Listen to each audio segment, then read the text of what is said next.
ನೋಡಿ ಫ್ರೆಂಡ್ಸ್, ಎಷ್ಟೊಂದು ಸೇವಂತಿಗೆ ಹೂ ಇದು ನಮ್ಮ ಮನೆಯಲ್ಲೇ ಬಿಟ್ಟಿದ್ದ ಅನ್ನೋ ಮಟ್ಟಿಗೆ ಹಿಂದಿನ ವರ್ಷ ಬಿಟ್ಟಿತ್ತು, ಅದಕ್ಕೂ ಹಿಂದಿನ ವರ್ಷ ಬಿಟ್ಟಿತ್ತು. ಹೋದ ವರ್ಷದಿರಬೇಕು, ಒಂದಷ್ಟು ಹೋದ ವರ್ಷದಿದೆ, ಮತ್ತು ಇನ್ನೊಂದು ಕೆಲವು ಅದು ಹಿಂದಿನ ವರ್ಷದ್ದು ಕೂಡ ಇದೆ. ಹೋದ ವರ್ಷ ಅಷ್ಟೊಂದು ತುಂಬ ಹಾಕ್ಕೊಂಡಿರಲಿಲ್ಲ, ಮತ್ತು ತುಂಬ ಮಳೆಯಿಂದ ಗಿಡಗಳು ಹಾಳಾಗಿಬಿಟ್ಟಿತ್ತು. ಈ ವರ್ಷವೂ ಕೂಡ ಮತ್ತೆ ನಾನು ನೆಡಬೇಕಾಗಿದೆ. ಕೆಲವೊಂದು ನನ್ನ ಹತ್ರ ಈ ವರ್ಷ ಗಿಡಗಳೇ ಇಲ್ಲ, ಬೇರೆ ಕಡೆಯಿಂದ ತಂದ್ಕೊಂಡಿದ್ದೀನಿ. ಬೇರೆ ಕಡೆಗಳಿಂದ ಮತ್ತೆ ಇವನ್ನೆಲ್ಲ ಕಲೆಕ್ಟ್ ಮಾಡ್ಕೊಂಡಿದ್ದೀನಿ. ನೋಡೋಣ ಈ ವರ್ಷ ಹೇಗಾಗತ್ತೆ ಅಂತ. ಬನ್ನಿ, ಇವತ್ತಿನ ವಿಡಿಯೋದಲ್ಲಿ ನಾನು ಹೇಗೆ ಅದನ್ನು ರೀಪಾಟಿಂಗ್ ಮಾಡಬೇಕು ಮತ್ತು ಹೇಗೆ ನೆಡಬೇಕು ಅನ್ನೋದನ್ನು ತೋರಿಸ್ತೀನಿ. ನನ್ನ ಹಿಂದಿನ ವಿಡಿಯೋದಲ್ಲಿ ಅಂದರೆ ಸೇವಂತಿಗೆ ಗಿಡಗಳನ್ನು ಯಾವ ರೀತಿ ನಾವು ಬೇರ್ಬರಿಸೋದು ಅಂತ ತೋರಿಸಿದ್ದೆ, ಅದನ್ನು ಇವತ್ತು ತೋರಿಸ್ತೀನಿ ಹೇಗಿದೆ ಅಂತ. ಅವೆಲ್ಲ ಎಷ್ಟು ಚೆನ್ನಾಗಿ ಬೇರೆ ಬಂದಿದೆ ಅಂತ ನೋಡಿ ಅದನ್ನು ನಾನು ಈಗ ಹೇಗೆ ಮಾಡ್ತೀನಿ ಅನ್ನೋದನ್ನು ಕೂಡ ತೋರಿಸ್ತೀನಿ.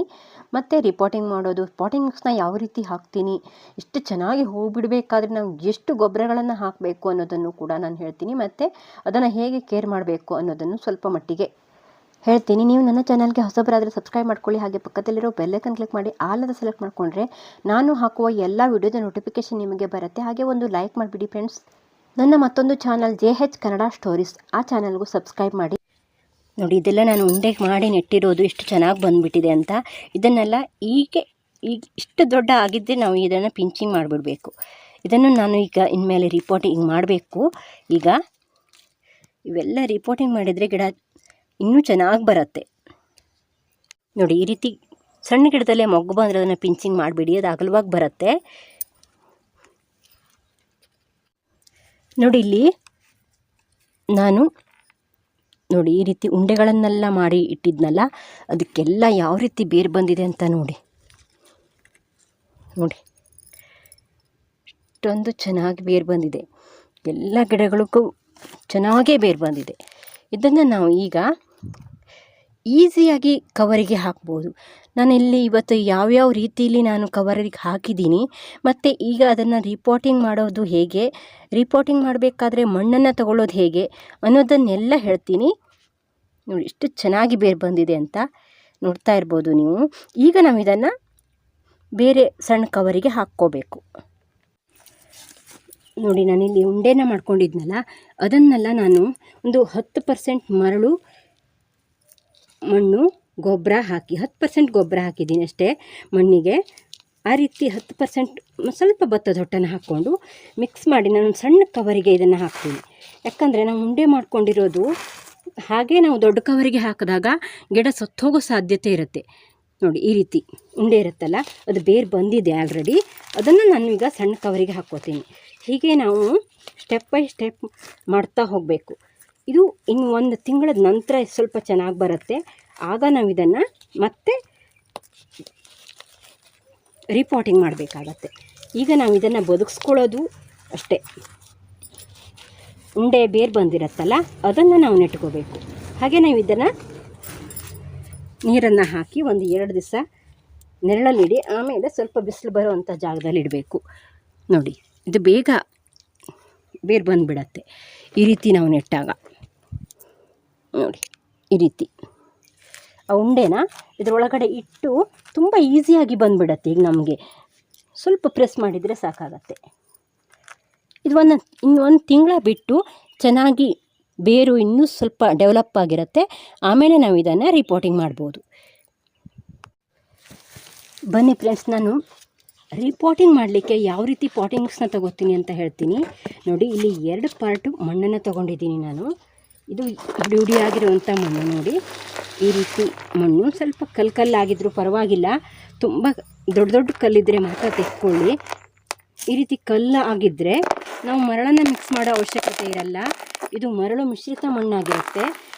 ಅದು ಬೇರನ್ನು ಗಟ್ಟಿಯಾಗಲಿಕ್ಕೆ ಕೊಡಲ್ಲ, ಅಂದರೆ ಮಣ್ಣನ್ನು ಗಟ್ಟಿಯಾಗಲಿಕ್ಕೆ ಕೊಡಲ್ಲ. ಹಾಗಾಗಿ ಈ ರೀತಿ ಮಣ್ಣಾದರೆ ನೀವು ಮರಳನ್ನು ಹಾಕ್ಕೊಳ್ಳೋ ಅವಶ್ಯಕತೆ ಇಲ್ಲ, ಚೆನ್ನಾಗಿ ಇಳಿದು ಹೋಗುತ್ತೆ. ಮತ್ತು ಇದು ಮಣ್ಣು ಟೈಟ್ ಆಗಲ್ಲ ಈ ರೀತಿ ಮಣ್ಣಾದರೆ. ಹಾಗೆ ನಾನಿಲ್ಲಿ 1 ಪಾರ್ಟು ಭತ್ತದ ಹೊಟ್ಟೆನ ತೊಗೊಂಡಿದ್ದೀನಿ, 2 ಪಾರ್ಟಿಗೆ 1 ಪಾರ್ಟ್ ಭತ್ತದ ಹೊಟ್ಟೆನ ತೊಗೊಂಡಿದ್ದೀನಿ. ಹಾಗೆ ನೋಡಿ, ಇದು ಕುರಿ ಗೊಬ್ಬರ. ಇದು ಸ್ವಲ್ಪ ಹಳೆಯದಾಗಿರೋವಂಥ ಕುರಿ ಗೊಬ್ಬರ, ಹಾಗಾಗಿ ಈ ರೀತಿ ಪೌಡ್ರ್ ಥರ ಆಗಿದೆ. ಈ ರೀತಿದಾದರೆ ನಾನಿಲ್ಲಿ 3/4% ಹಾಕ್ಕೊಂಡಿದ್ದೀನಿ. ನೋಡಿ, ಇದಕ್ಕೆ ನಾನು ಇದಿಷ್ಟು ಹಾಕ್ಕೋತೀನಿ. ಇದು ತುಂಬಾ ನಿಧಾನವಾಗಿ ಕಂಪೋಸ್ಟ್ ಆಗುತ್ತೆ. ಇದು ಗಿಡ ಬಲಿಷ್ಠ ಆಗಲಿಕ್ಕೆ ಚೆನ್ನಾಗಿರುತ್ತೆ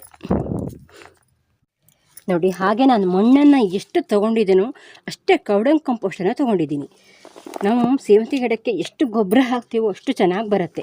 ಹಾಗಾಗಿ ನಾವು ಮಣ್ಣನ್ನು ಪ್ರಮಾಣದಲ್ಲೇ ನಾನಿಲ್ಲಿ ಇದನ್ನು ತೊಗೋತೀನಿ. ಯಾಕಂದರೆ ನಾವು ಭತ್ತದ ಹೊಟ್ಟವನ್ನೆಲ್ಲ ಹಾಕಿರ್ತೀವಲ್ಲ, ಹಾಗಾಗಿ ಅದು ಸರಿಯಾಗಿ ಆಗುತ್ತೆ. ಮತ್ತು ನಾನು ಇದಕ್ಕೆ ನೋಡಿ 1 ಮುಷ್ಟಿ ಆಗುವಷ್ಟು ಬೋನ್ ಮಿಲ್ಲನ್ನು ಹಾಕ್ಕೋತೀನಿ. ಮತ್ತು 1 ಮುಷ್ಟಿ ಆಗುವಷ್ಟು ಬೂದಿ ಡ್ಯಾಶ್ ಅಂತೀವಲ್ಲ ಅದು. ಫ್ರೆಂಡ್ಸ್, ಯಾವುದಾದ್ರೂ ಗೊಬ್ಬರಗಳು ಬೇಕಾದರೆ ಆನ್ಲೈನಲ್ಲಿ ಸಿಗುತ್ತೆ, ಎಲ್ಲವೂ ಸಿಗುತ್ತೆ. ನಿಮಗೆ ಯಾವ ಪ್ರಾಡಕ್ಟ್ ಬೇಕು ಅಂತ ಹೇಳಿದರೆ ಅದನ್ನೇ ಹಾಕ್ತೀನಿ. ಆನ್ಲೈನಲ್ಲಿ ಫ್ಲಿಪ್ಕಾರ್ಟಲ್ಲಿ ಸಿಗುತ್ತೆ, ನೀವು ಬೇಕಾದರೆ ತರಿಸ್ಕೋಬೋದು. ಹಾಗೆ 1 ಮುಷ್ಟಿ ಆಗುವಷ್ಟು ನೀಮ್ ಕೇಕ್ ಪೌಡ್ರನ್ನು ಹಾಕ್ಕೋತೀನಿ.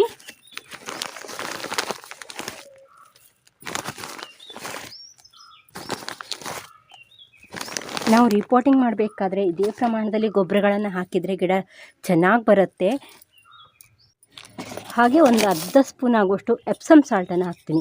ನಾವು ರಿಪೋರ್ಟಿಂಗ್ ಶಾಕಿಂದ ಅದು ರಿಕವರಿ ಆಗಲಿಕ್ಕೆ ಎಪ್ಸಮ್ ಸಾಲ್ಟ್ ತುಂಬ ಚೆನ್ನಾಗಿರುತ್ತೆ. ಮತ್ತು ಇದು ಮ್ಯಾಗ್ನೀಷಿಯಮ್ ಇರೋದ್ರಿಂದ ಬೇರು ಚೆನ್ನಾಗಿ ಬರಲಿಕ್ಕೆ ಕೂಡ ಹೆಲ್ಪ್ ಆಗುತ್ತೆ. ಹಾಗೆ ಇದನ್ನೆಲ್ಲ ಚೆನ್ನಾಗಿ ಮಿಕ್ಸ್ ಮಾಡ್ಕೋಬೇಕು ನಾವು. ಹಾಗೆ ನಾವು ಕಟಿಂಗನ್ನೆಲ್ಲ ನೆಡ್ತೀವಲ್ಲ, ಅದನ್ನು ಈ ರೀತಿ ಎಷ್ಟು ಬೇಗ ರಿಪೋರ್ಟಿಂಗ್ ಮಾಡ್ತೀವೋ ಬೇರು ಬಂದು ಅಷ್ಟು ಬೇಗ ಗಿಡ ಚೆನ್ನಾಗಿ ಬರುತ್ತೆ. ನೀವು ನೋಡ್ಬೋದು, ಇದು ನಾನು ನೆಟ್ಟು ತುಂಬ ದಿನ ಆಯಿತು, ಆದರೂ ಇದೇ ಸೈಜಲ್ಲಿ ಇದೆ. ಅಂದರೆ ನಾವಿಲ್ಲಿ ಕಟಿಂಗನ್ನು ಹಾಕಬೇಕಾದ್ರೆ ಅಥವಾ ಈ ಗಿಡಗಳನ್ನು ನೆಡಬೇಕಾದ್ರೆ ಗೊಬ್ಬರನ ಇಷ್ಟೊಂದು ಹಾಕಲ್ಲ, ಯಾಕಂದರೆ ಇದು ಸೂಕ್ಷ್ಮವಾಗಿರುತ್ತೆ ಅಂತ. ಹಾಗಾಗಿ ನಾವು ಎಷ್ಟು ಬೇಗ ರಿಪೋರ್ಟಿಂಗ್ ಮಾಡ್ತೀವೋ ಅಷ್ಟು ಬೇಗ ಗಿಡ ಚೆನ್ನಾಗಿ ಬರುತ್ತೆ. ನಾವು ನೆಟ್ಟು 1 ತಿಂಗಳೊಳಗಡೆ ನಾವು ಅದನ್ನು ರಿಪೋರ್ಟಿಂಗ್ ಮಾಡಬೇಕಾಗತ್ತೆ. ಹಾಗಿದ್ದರೆ ಗಿಡ ಹೆಲ್ದಿಯಾಗಿ ಬರುತ್ತೆ. ಹಾಗೆ ನಾವು ಅದನ್ನು ಮತ್ತೆ ಮತ್ತೆ ಪಿಂಚಿಂಗ್ ಮಾಡ್ತಾ ಬಂದರೆ ಗಿಡ ಬುಷಿಯಾಗಿ ಬರುತ್ತೆ, ಅಂದರೆ ಅಗಲವಾಗಿ ಬರುತ್ತೆ ನೋಡಿ. ಹಾಗೆ ನೋಡಿ, ನಾನಿಲ್ಲಿ 12x12 ಗ್ರೋ ಬ್ಯಾಗನ್ನು ತೊಗೊಂಡಿದ್ದೀನಿ. ಇದು ಕವರು. ಇಷ್ಟು ದೊಡ್ಡ ಕವರ್ ತಗೊಂಡ್ರೆ ಸಾಕಾಗತ್ತೆ, ತುಂಬ ದೊಡ್ಡ ಕವರ್ ಏನೂ ಬೇಕಾಗಲ್ಲ. ಹಾಗೆ ಕೆಳಗಡೆ ಒಂದಷ್ಟು ತೆಂಗಿನ ನಾರು, ಕಸ ಕಡ್ಡಿ ಏನಾದರೂ ಇದ್ದರೆ ಹಾಕ್ಕೊಂಡು ಆಮೇಲೆ ರಿಪೋರ್ಟಿಂಗ್ ಮಾಡ್ಕೊಳ್ಳಿ. ಮಣ್ಣನ್ನು ಫಿಲ್ ಮಾಡ್ಕೊಳ್ಳಿ. ಒಂದು ಅರ್ಧ ಆಗುವಷ್ಟು ನಾವು ಮಣ್ಣನ್ನು ಫಿಲ್ ಮಾಡಿಕೊಂಡು ಆಮೇಲೆ ಗಿಡ ನೆಡ್ತಿ. ನಾವು ಮಣ್ಣನ್ನು ಈ ಕವರ್ನ ಮುಕ್ಕಾಲು ಭಾಗ ಹಾಕ್ಕೊಂಡ್ರೆ ಸಾಕಾಗುತ್ತೆ. ಈಗ ಮುಕ್ಕಾಲು ಭಾಗದಕ್ಕಿಂತ ಸ್ವಲ್ಪ ಕೆಳಗಡೆ ಇದ್ದರೂ ಪರವಾಗಿಲ್ಲ. ಆಮೇಲೆ ಮತ್ತೆ ನಾವು ಅದಕ್ಕೆ ಮಣ್ಣನ್ನು ಹಾಕಬೇಕಾಗತ್ತೆ, ಮತ್ತು ಪಾಟಿಂಗ್ ಮಿಕ್ಸ್ನ ಹಾಕ್ಕೊಡ್ಬೇಕಾಗತ್ತೆ. ಹಾಗಾಗಿ ಇದು ನೋಡಿ ಚಿಕ್ಕದಾಗಿದೆ ಗಿಡ, ಆದರೂ ಇದನ್ನು ನಾನು ರಿಪೋರ್ಟಿಂಗ್ ಮಾಡ್ತೀನಿ. ಯಾಕಂದರೆ ಅದು ಬೇಗ ರಿಕವರಿ ಆಗಲಿ ಅಂತ. ಅಂದರೆ ಕೆಲವೊಂದು ವೆರೈಟಿ ಹಾಗೆ ನಾವು ರಿಪೋರ್ಟಿಂಗ್ ಮಾಡದೆ ಹೋದರೆ ಅದು ಚೆನ್ನಾಗಿ ಬರೋದೇ ಇಲ್ಲ.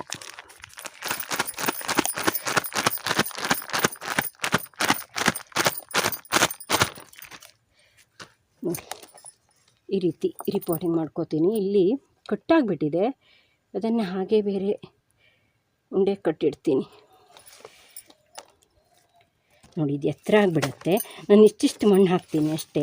ಆಮೇಲೆ ಮತ್ತೆ ಅದಕ್ಕೆ ಗಿಡ ಇನ್ನೊಂದು ಸ್ವಲ್ಪ ಅಗಲ ಆಗುತ್ತಲ್ಲ, ಎತ್ತರ ಆಗುತ್ತೆ. ಆಗ ನಾನು ಮತ್ತೆ ಇಲ್ಲಿ ಮಣ್ಣು ಹಾಕ್ಕೊಡ್ಬೋದು ನಾವು ಈ ರೀತಿ ಮಾಡಿಕೊಟ್ರೆ.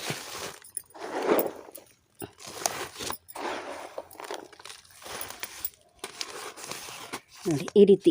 ಇವತ್ತು ನೀರನ್ನು ಜಾಸ್ತಿ ಹಾಕಿ ಇನ್ನೊಂದು 2 ದಿವಸದಿಂದ 3 ದಿವಸ ನೆರಳಲ್ಲೇ ಇಡಿ, ಆಮೇಲೆ ಬಿಸಿಲಲ್ಲಿ ಇಡಿ. ಈ ಟೈಮಲ್ಲಿ ಅಂದರೆ ಬೇಸಿಗೆನಲ್ಲಿ ಅಂದರೆ 2 ಗಂಟೆಗಳ ಕಾಲ ಬಿಸಿಲು ಬಂದರೆ ಸಾಕಾಗುತ್ತೆ ಇದಕ್ಕೆ. ಮತ್ತು ಮಳೆಗಾಲದಲ್ಲಿ ನಾವು ನೆರಳಲ್ಲಿ ಇಡಬೇಕಾಗತ್ತೆ, ಅಂದರೆ ಮಳೆ ನೀರು ತಾಗದೇ ಇರುವಂಥ ಜಾಗದಲ್ಲಿ ಇಡಬೇಕಾಗತ್ತೆ. ಈ ರೀತಿ ಪ್ರೆಸ್ ಮಾಡಿ ನೀರು ಕೆಳಗಡೆ ಹೋಗೋವರೆಗೂ ನಾವು ಇವತ್ತು ನೀರನ್ನು ಹಾಕಬೇಕು.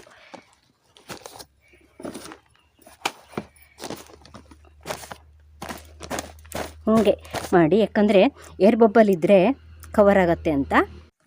ಹಾಗೆ ನೀರನ್ನು ಚೆನ್ನಾಗಿ ಹಾಕಿ ಇವತ್ತು. ಆಮೇಲೆ ದಿವಸ ಸ್ಪ್ರೇ ಮಾಡಿದರೂ ಸಾಕಾಗತ್ತೆ. ತುಂಬ ನೀರನ್ನು ಹಾಕೋಕ್ಕೆ ಹೋಗಬೇಡಿ. ದಿವಸ 1 ಗ್ಲಾಸಷ್ಟು ನೀರನ್ನು ಹಾಕಿದರೆ ಸಾಕಾಗತ್ತೆ. ಸೇವಂತಿಗೆ ಗಿಡಕ್ಕೆ ನೀರು ತುಂಬ ಏನೂ ಬೇಕಾಗಲ್ಲ. ನೋಡಿ ಇವೆರಡನ್ನೂ ನಾವು 2 ದಿವಸ ಅಥವಾ 3 ದಿವಸ ನೆರಳಲ್ಲಿಟ್ಟು ಆಮೇಲೆ 1 ಗಂಟೆಗಳ ಕಾಲ ಬಿಸಿಲು ಬಂದರೆ ಸಾಕಾಗತ್ತೆ. ತುಂಬ ಬಿಸಿಲೇನು ಈ ಟೈಮಲ್ಲಿ ಬೇಕಾಗಲ್ಲ. ಸೇವಂತಿಗೆ ಗಿಡಗಳನ್ನು ಯಾವ್ಯಾವ ರೀತಿಯಲ್ಲಿ ನೆಡ್ಬೋದು ಅಂತ ತೋರಿಸಿದ್ದೀನಿ ಇವತ್ತಿನ ವಿಡಿಯೋದಲ್ಲಿ. ಇನ್ನೇನಾದರೂ ಡೌಟ್ ಇದ್ದರೆ ಕಾಮೆಂಟ್ ಮಾಡಿ. ಈ ವಿಡಿಯೋ ಇಷ್ಟ ಆದರೆ ಲೈಕ್ ಮಾಡಿ, ಶೇರ್ ಮಾಡಿ, ಕಾಮೆಂಟ್ ಮಾಡಿ. Thank you for watching. Bye. ಮುಂದಿನ ವಿಡಿಯೋದಲ್ಲಿ ಸಿಗ್ತೀನಿ.